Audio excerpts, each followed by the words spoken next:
can hear you. The audio is a little bit delayed, but we'll take it. That's not, oh yeah, do not worry about it. It is, this is, just the things we have to deal with in the middle of a pandemic.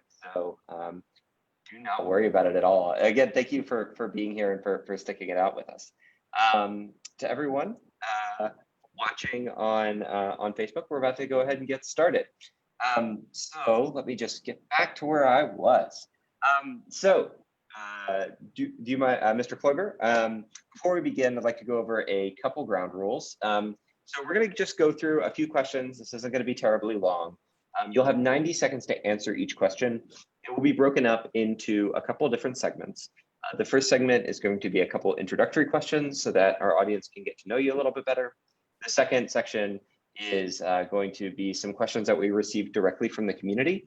And then the third section is going to be a couple questions that is from our coalition of LexVote organizations. So does that sound good to you? Sounds good. All right, great. So to go ahead and start with a quick introductory question, why are you running for council? You have 90 seconds to respond. All right. Well, I grew up here in Lexington. Went to Lexington Catholic in UK before heading off into the rest of the world to try and find my fortune. And when I had kids, got married, I just wanted to come back to Lexington and let them have the same kind of experience I had growing up. So being here in this city that gave so much to me, I've been very fortunate. I just want to give back. So I figure this is kind of a great way for me to take some of my skills and abilities and apply it to the greater good and help make the city a little bit better place for my kids to grow up in.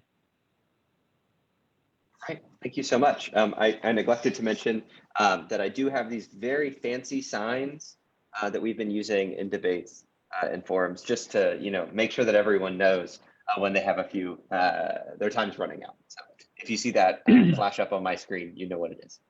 So let's go ahead and get into some questions that we've received directly from community members. The first one has to do with housing. What specific housing policies do you propose to address our housing shortage here in Lexington County? You have 90 seconds to respond. All right, thanks. The housing shortage is interesting because it comes on a couple different levels.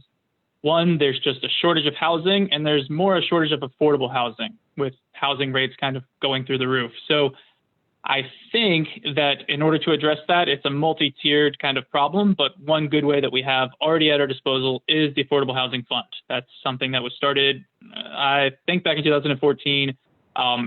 It's a way that the city is able to leverage some of its assets, which means just kind of put a small pile of assets together and be able to get a much bigger impact from it in order to provide a lot more affordable housing. So I think that programs like that are going to be very helpful, and it's also just going to be helpful to look at the entire situation to see all the little levers that we can pull and move in order to try and make it so people can live here. Great. And actually a follow-up question to that is also directly related to affordable housing, which you mentioned. Do you support a dedicated funding stream for the Affordable Housing Fund? Currently, it is just funded through the general fund, and there is no specific funding mechanism. So council has to set aside funding every year. You have 90 seconds to respond. I think this is a good question, and it goes to kind of a greater idea I have about accountability. When you have a program like the Affordable Housing Fund, which is proving to do good things, I'd like to be able to create a way that these programs can thrive, right? So as you're talking about setting aside dedicated funding, I know there's a lot of different ways to do that, but at the end of the day, we have to find the programs like this fund that we can do that with. Now, I don't know all the mechanics because I'm not yet sitting on the council of how we go about creating these kind of dedicated funds or how that happens. I assume it's mostly tied to a specific tax or something like that. I'm not necessarily in favor of creating those taxes right now, but whatever it is that we can do in order to take programs that have proven that they're going to work for us and make sure that they can continue into the future, I think that's the way that we need to go. Great, thank you. The next question is also related to housing, although a little bit adjacent to it. So Lexington has adopted infill and redevelopment as its choice for how to grow over the next few years through the 2018 comprehensive plan, which is also titled Imagine Lexington. But we're encountering some issues in how that growth actually happens. Various pieces of implementation of the comprehensive plan have been tied up in committees and on council. What do you think can be done from your position as a council member to effectively advocate for infill and redevelopment and encourage its growth in Lexington? Well, I think this ties right back to what we were talking about as far as accountability and trying to find those programs that are going to work to do this. As a policy matter, you stated, the city is looking to try and grow and make sure that we have housing and urban infill. I think that that's one piece of it. All right. And there needs to be more. There needs to be looking for collaborations with the private sector, looking for collaborations with nonprofits, figuring out just ways that we can work together. And again, I'm going to use the word leverage, but to try and leverage what we have to get the most benefit for our citizens. So I think in short, just opening those dialogues, starting those communications, getting that kind of collaboration is going to do the most for us. Great. Thank you. The next question is about sustainability in Lexington. As you know, or as you may know, Lexington is currently under a very significant consent decree from the Environmental Protection Agency due to our stormwater infrastructure issues. How would you address Lexington's need to increase sustainability initiatives throughout the community? So ecological sustainability, is that the question here? Yes. Okay. Apologize for that. Yeah, I think that this is a piece of the puzzle that, as you pointed out, it's coming down from the EPA. They're looking at what we have here and what we've designed here, and they're saying, hey, you might need to look at it a little deeper. I'm going to admit this is not an area that I have a lot of knowledge on, but I think that the beginning of figuring out a solution to any of these problems is listening, getting together people who can look at it, and trying to figure out from their recommendations what's going to be the best way forward. Again, I cannot speak too highly on this particular topic as it's not one of my expertise, but if I was on council and in the future when that'll be the case, I will almost certainly sit down with those who are well versed in it, those who are in the trenches, so to speak, and figure out what they have to say about the situation before making any kind of decision. Great, thank you. So the next question is very short and very to the point. And again, all of these questions have been sent in by community residents through a text line or a phone line or an email system that we have. Very short, very to the point. Do you support defunding the Lexington Police Department? All right, well, I can probably be just as short as that question and say no, but instead I'll go a little bit more in depth. I think here in Lexington, we have a benefit that a lot of other cities don't have, and that our police force is a very 21st century police force. We've been growing since the merger of the urban county government, and we've had to develop our police force over that time with a very forward-thinking and socially responsible way. A lot of the policies that people around the country are fighting to implement in their police forces and peace officers and peacekeeping organizations, we already have those here in Lexington. So I think it's very important to look at that when we're talking about defunding. I know that one of the things that motivates people to think about defunding is that we want more civilian or more medical professionals dealing with these kind of first responder calls. And here in Lexington, they've actually started to take those steps on their own. I know that a couple of years ago, they created a group called the Paramedicine Group, which when I found out about this, I was very impressed. The local hospitals, medical professionals helped to fund a group of police officers and firefighters and other professionals to go out and be kind of first responders to people with, mental health issues and things like that, which was a very impressive move by me for this organization. So I guess in short, I would say we should be looking to help continue to fund or to get more funds to programs like that, since we have such a state-of-the-art kind of top-of-the-line police force as it is. Great. Thank you. And this is the last of our community questions. And this is a long one. It's the opposite of the last one. So bear with me for a moment while I read this. Charitable nonprofit businesses employ 9% of the Lexington-Fayette County workforce, which is about 14,000 residents. and they account for 9.6 of annual wages in the city, which is about $674 million. This is according to the US Bureau of Labor Statistics from 2017. In addition to being major employers, the nonprofit sector also brings significant revenues through tourism, local dining and retail support, and more. How would you support the nonprofit sector as an employer of choice and as an economic engine in Lexington as a council member? You have 90 seconds to respond. Well, this is something that's near and dear to my heart. As the president of a local nonprofit here, I definitely understand the impact that nonprofits have on making things happen.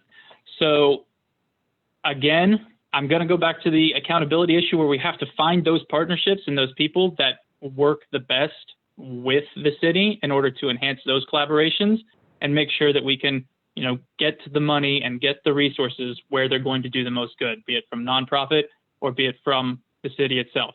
As far as an employer goes, I think that it's great, all the work that nonprofits give to our community and all of the jobs that they provide. I would say that right now, there is definitely a bigger need to focus on people in the services industry than in the nonprofit industry, and maybe a collaboration with the nonprofit industry, helping those who have been put out of work by the COVID pandemic and things of that nature is going to go a long way. So I guess I'd be more focused on the collaboration side of things than I would be on the employer side of things. But at the end of the day, I think that they are a vital piece of our economic engine here in the city, and I would not want to ever just push them off to the side. Great, thank you. Now we're going to move on to some coalition questions. Because we got started a little bit late, we are going to be running out of time soon. So I just wanted to check in, do a quick time check with you. Do you feel like you can stay until 6:30 or 6:35? That'll be fine. Okay, great, thank you. So sorry about that, the technical issues. So we're now moving on to some coalition questions. And the first one is a really important question that's going to be impacting the city for some time that has to do with the budget. So in recent years, Lexington's budget obligations have outpaced its ability to generate revenue. Even before the COVID-19 epidemic, the city was projecting a $29 million budget deficit, or almost a 10% budget deficit for the General Services District Fund in fiscal year 23. That is likely to be even more exacerbated by the job losses we've seen from the COVID-19 epidemic and the corresponding recovery. In the fiscal year 20 and 21 budget, a number of programs were almost cut and some were cut. Everything ranging from the city's funding of economic development agencies to social services. What strategies would you recommend as a council member to address both the shortages of revenue and spending priorities after the COVID-19 epidemic has passed?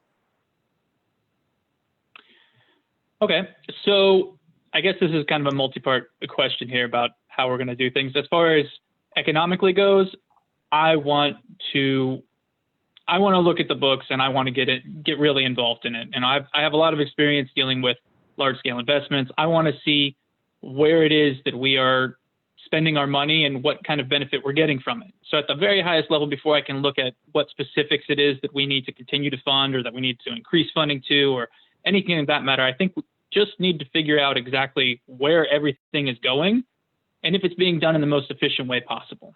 And so that's the first level of this. The next part of it is then, how do you prioritize anything? And I think that comes down to a conversation, right? I'm not the expert of someone else's life, right? I have to go out and ask people and get public comments and just the people in the communities to give me their experiences, what's most important to them. Obviously, we can't fix this problem overnight. There's no proposal that just turns around and says, all of a sudden the city's cash flowing like crazy and we don't have a deficit and everyone can be happy, we can do everything. What we do need to do is be realistic. We need to look at where we're at and where we want to go and open a conversation, because it's going to take both public support and the council working in order to get this entire deficit under control. And I think we can do it. It's just going to be a little bit of a process that we have to go through. Great, thank you. The next question has to do with a topic that I feel like not a lot of people are discussing at the moment, but it will be coming up soon, and that is redistricting. So the Lexington Fayette Urban County Government will soon have the responsibility of council redistricting. The current process for council redistricting involves the appointment of an individual from the council district by each council member to a 15-member redistricting committee. What is your approach to including public participation in the redistricting process moving forward? Well, I think this goes back to communication, right? And this is the open lines of communication. I know that there's already a bunch of systems in place that will allow people to voice their opinions to these individuals once they're appointed. I love the idea that there's a third-party representative group that is not the council, which is going to be sitting down and kind of trying to delve through this. And I view kind of the council's role in this as an intermediary, right? We have the connections with the communities, we have the connections with the neighborhoods, and we're the ones that are going to be fostering that communication. So from my point of view, I think that the communication of the community goes through us, right? It's kind of our responsibility, since we're not sitting on that independent committee in order to redistrict, to get those concerns, to reach out to our constituents to say, hey guys, what is it that you care about, and is it influenced by this? So I really think that falls on us to kind of be that intermediary to bring that home. Great, thank you. So we have two more questions for you. This next one is also about the participation that the general public has in city government. As you may or may not know, the organization that I run is particularly focused on generating more resident engagement in city government. So this question is near and dear to our hearts. Lexington has temporarily suspended public comment in all public Zoom meetings after some racist incidents of people calling in and throwing around expletives in council meetings. But meaningful public participation is vital to responsive local government. While COVID-19 has created a new set of challenges in this regard, the ability for residents to participate in council meetings or to participate in government was already stressed before COVID-19.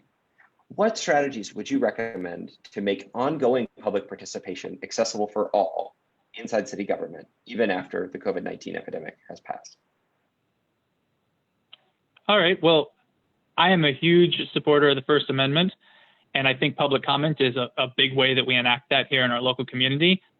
I would, if I was on the council right now, immediately reinstate all public comment. I think that, you know, when you go down to City Hall and you stand there and there are some rules of decorum, but we can't know what you're going to say before it comes out of your mouth. You have the right to say whatever you want. And at that point, if it was something in the same vein as these trolls, we would ask you to leave. And I think that that's probably the exact same thing that we should do here technologically in the current day, is because we can ban an IP, we can remove a person from the chat and try to prevent that from happening. But I think at the very least, we need to be able to tolerate and listen to what people are saying, even if it is just a troll, long enough for us to say, you've kind of breached the rules of decorum.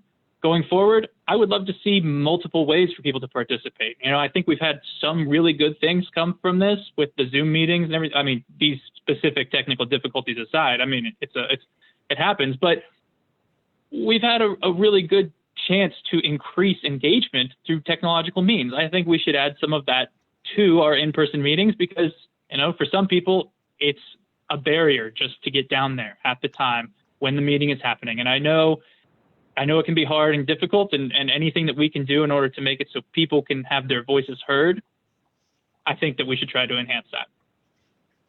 Great, thank you so much. And for this last question, we're going to touch on a topic that is obviously very important to a lot of people right now, and is a topic that we have not discussed enough in this country. Given your understanding of Lexington's long and complicated history around racial injustices, what do you plan to do directly as a council member to address inequality and its root causes in our city? Ooh. All right. So when addressing the root causes of inequality in our city, I think it has to start with education and communication. Right? Those are kind of the two building blocks that help to resolve these issues.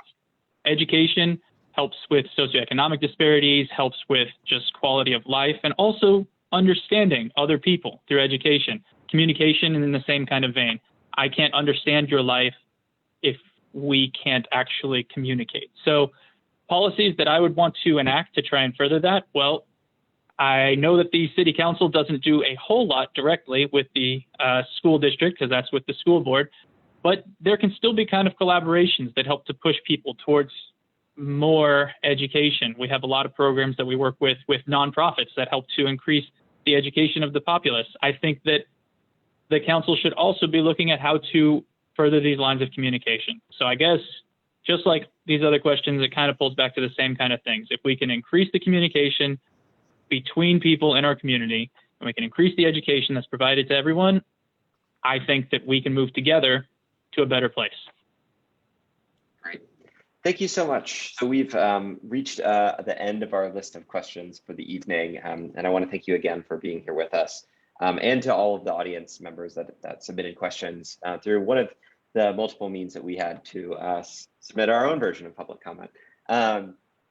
Again, I do want to emphasize that I know that as a person running unopposed for a city council seat, you don't have to take your time out to do these sorts of meetings, but I want to thank you for doing so, because it is a really important aspect of transparency, and giving folks the ability to really understand and hear from you directly what your positions are. So our next forums are going to be later this week. I believe on Wednesday, starting at 5:30, we're going to be joined by Districts 11 and 12, District 11 Councilmember Jennifer Reynolds and District 12 Councilmember Kathy Plomin. Remember, you can go to lex.vote for all of the information that you need to cast an informed vote in this year's upcoming general election, which is on November 3rd. Please keep in mind that early voting opens tomorrow, which is very exciting. So you'll be able to vote early in person at any one of 8 voting centers that are across Fayette County. Those voting centers will also be open on the weekends from 9 a.m. to 1 p.m., which is very exciting for the first time this year. And I guess with that, I want to thank you again, David, for being here and joining us tonight. No, thank you. I think you guys are doing a great service, and I love your organization, and I hope you can keep doing this forever. Well, thanks, me too. It'd be great if we could do this forever. Sometimes, you'll wonder. It's forever seems like a very. This year kind of feels like forever. I'm sure it does for you as well. So, thank you so much for joining us, and we hope to see you all at our next forum. Thank you.